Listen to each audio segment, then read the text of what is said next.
parents looking for answers for their childhood health issues and behavior problems.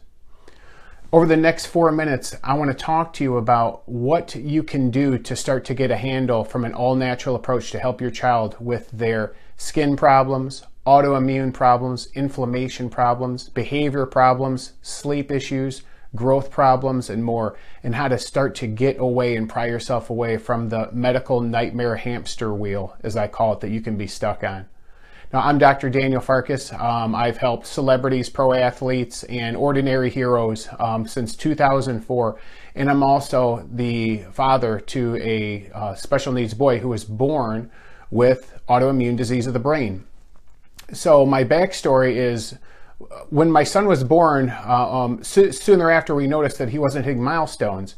So I started to take him to lots of different specialists all around. And one day one of them said, "Hey, why don't you study some alternative or functional medicine approaches to helping children? You're going to help your son. You're going to learn a lot, and I'll bet that you end up helping a whole lot of other people." And he was right.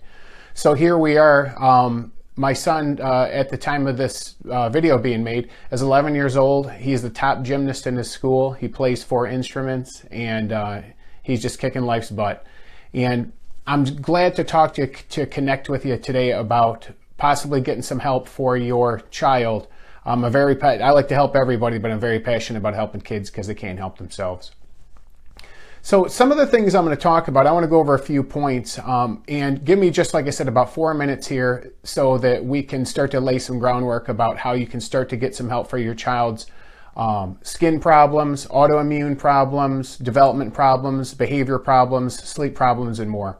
So I want to go over just a few points here. The first point is the inside-out approach. It just seems to work so much better for kids.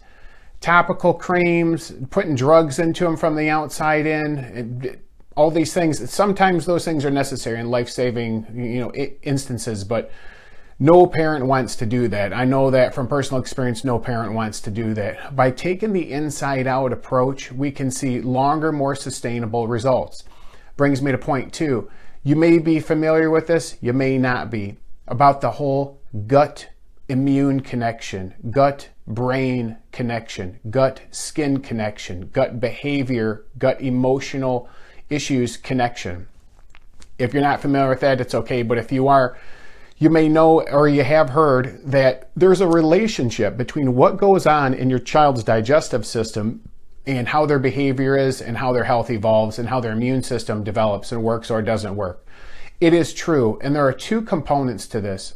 Number 1, the inside lining of their intestines, that is ground zero. That's supposed to protect them from bad things getting into their bloodstream, but that can be broken down. It's so common in just modern society. There are numerous reasons why.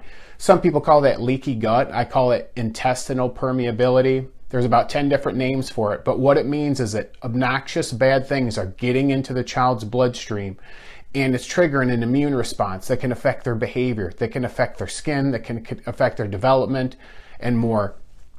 So, number 1, the inside protective lining of the intestines, that's got to be evaluated and addressed properly. But number 2, this may or may not be a new concept to you, but there are trillions of bacteria that belong inside the gut, and they must be balanced. These bacteria do so much for us, and we don't learn about this in high school science class. There is something, this community of bacteria that lives inside of us that makes things crucial for immune function and behavior. Did you know that bacteria make 90% of our body's supply of things called neurotransmitters? That stuff like serotonin helps you sleep, not be anxious, and makes you poop normal. Dopamine that makes people feel calm and content, and more.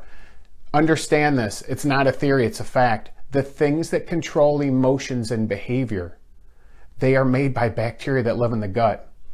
And furthermore, bacteria are like a large community that send information by electrical and chemical signals to the brain and the immune system. The brain and immune system are standing around waiting to get news so they know how to behave and how to act. When the bacteria are healthy and balanced, things go pretty well, but when they're out of balance, things can go haywire. That's where autoimmune problems, skin problems, behavior issues, and more can come about that lead to other problems too as well. So getting that gut evaluated using some advanced testing you won't find in typical ordinary medical settings is crucial. And final point for today, food. Food will be your best friend or worst enemy while you're trying to get your child back on track. There is advanced, in-home, simple food testing available. Now, food sensitivities is what I'm talking about, and that's different than allergies. Allergies are permanent and for life. If you're allergic to cats or strawberries, you'll always be allergic to cats and strawberries. But sensitivities go up and they go down depending on how broke down the lining of the wall of the gut is, that leaky gut, how severe that is, and what the child's been eating frequently. Or if the child's still breastfeeding, what the mother's been eating. By getting these evaluated, you can get those sensitivities temporarily out of the diet while you heal the lining of the wall of the gut and get the bacteria in order so that we can stop the obnoxious influx of characters into the bloodstream that trigger the immune system, cause health problems, behavior problems, and more. And so we can get the bacteria back balanced again like they're supposed to be. So we went over a few points today. I went over just a little bit. You can tell I'm passionate about this and about helping kids and showing parents how to get their kids back on track and how to keep them there for life. So again, I'm Dr. Daniel Farkas. I'm so glad that you watched this today so that you can start taking steps in order to help your child get back on track. I love helping, and I love helping virtually. I have people all over the country, all over the world that reach out. It's not hard with the right information. You can get back on track and get back to health.